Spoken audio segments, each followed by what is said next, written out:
Also under white supremacy, white people who we thought liked their color, unbeknownst to us, on our side of the track, we were trying to get rid of our color, wondering what kind of bath we could get into that would take some of the melanin away. And the white people were on their side of the track, even when it was cold, trying to tan. Tanning is what?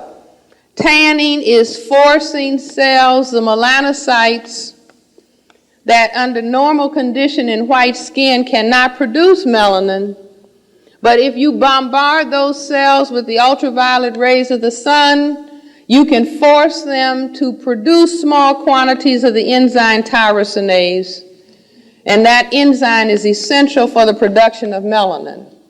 White skin has the absence of tyrosinase, and that means that white skin is albinism.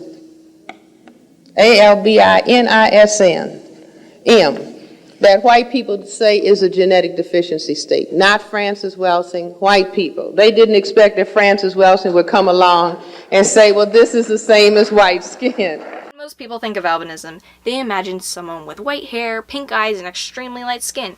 While this can sometimes be the case, people with albinism don't always look like this. Albinism is a hereditary genetic condition that reduces production of melanin in the skin, hair, or eyes.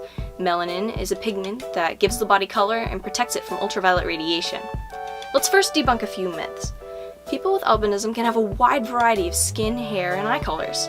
They do not, however, have pink or red eyes. They might appear this way because light reflects off blood vessels in the back of their eyes.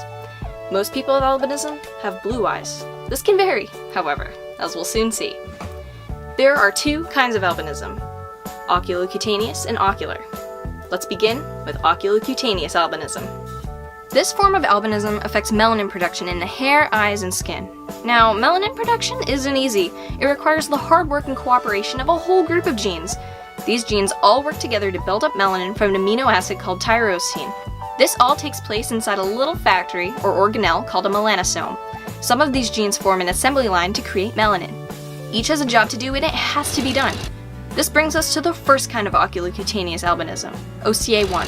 OCA1 denotes a defect in the enzyme tyrosinase. The job of this enzyme is to convert tyrosine into pigment. OCA1 has two subdivisions. OCA1A means that the enzyme is totally broken. The assembly line can't function and no melanin can be made. This results in white skin and hair and is usually what you think about when you hear albinism.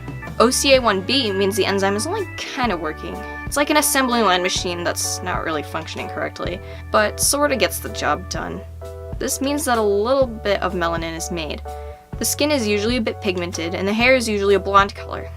OCA2 is a bit different. This form of albinism deals with genes that affect the environment in which the melanin is made, the melanosome. Think of it like the factory's air conditioning. The process can still happen, but it won't be as efficient. Without air conditioning, the machines might overheat and not work as well. OCA2 actually affects a gene that causes problems with acidity in the melanosome. This results in minimal pigment. Hair color can range from light blonde to brown. This is the most common type of albinism. OCA3 is a rare kind of albinism, a defect of a protein related to tyrosinase called TYRP1. Individuals with OCA3 albinism can often have a lot of pigment. OCA4 deals with a defect of SLC45A2 protein, which helps tyrosinase function. OCA4 individuals often look similar to OCA2 individuals.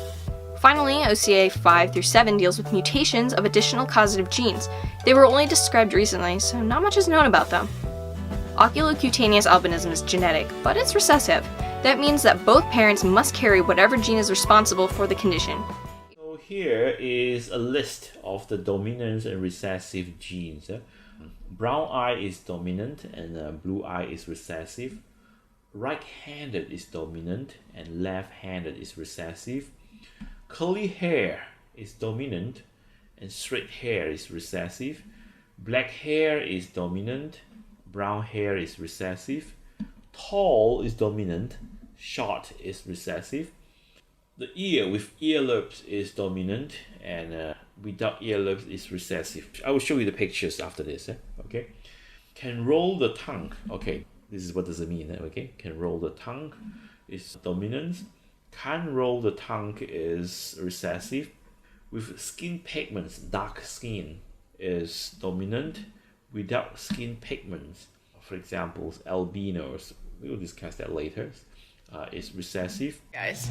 So I'm still getting a lot of confused comments about albinism and why I don't look like a certain way. Like, why don't I look like this or this?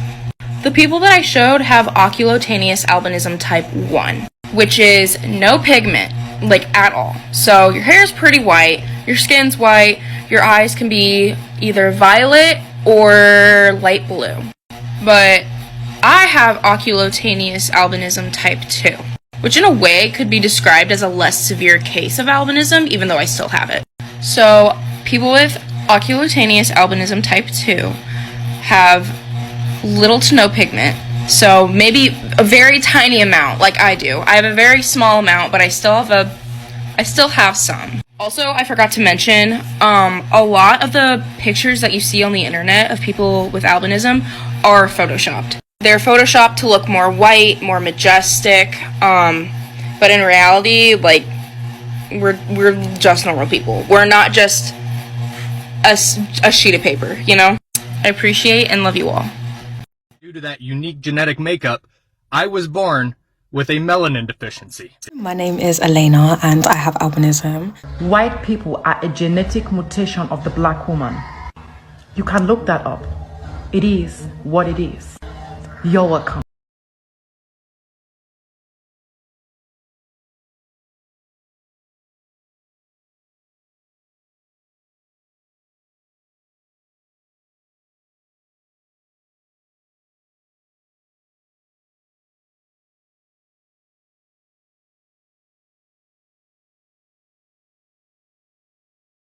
I think it's very, very important, even though Dr. Shley, I am convinced that Dr. Shley believes that he is perhaps elevating science with all of his charts and all of his figures, but he doesn't understand the things that propel him as a white individual in a social system that has programmed him throughout his life and programmed large numbers of people like him to focus on the genetics of people of color in such a way as to destroy people of color.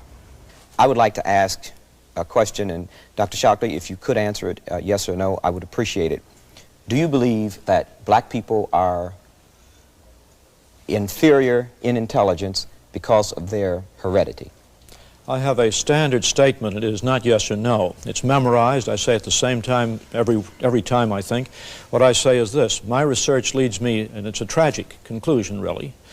My research leads me inescapably to the opinion that the major cause of the American Negro's intellectual and social deficits is hereditary and racially genetic in origin, and thus not remediable to a major degree by practical improvements in environment. And Dr. Welsing talked about dominant and recessive genes. I want to point out that sometimes a dominant gene can be a very bad thing, and it is a very bad thing for a neurological disease called Huntington's chorea, which is something like multiple sclerosis. Which is more prominent in white people than black people. That is correct. And I think that one should offer a large bonus for anyone who might be potentially carrying Huntington's chorea. Dr. Shley, beyond this, it goes on with some other factors in this, but Dr. Welsing wishes to speak. Are you aware that white people have more genetic diseases that affect their nervous system than people of color, than black people? I wouldn't be at all surprised.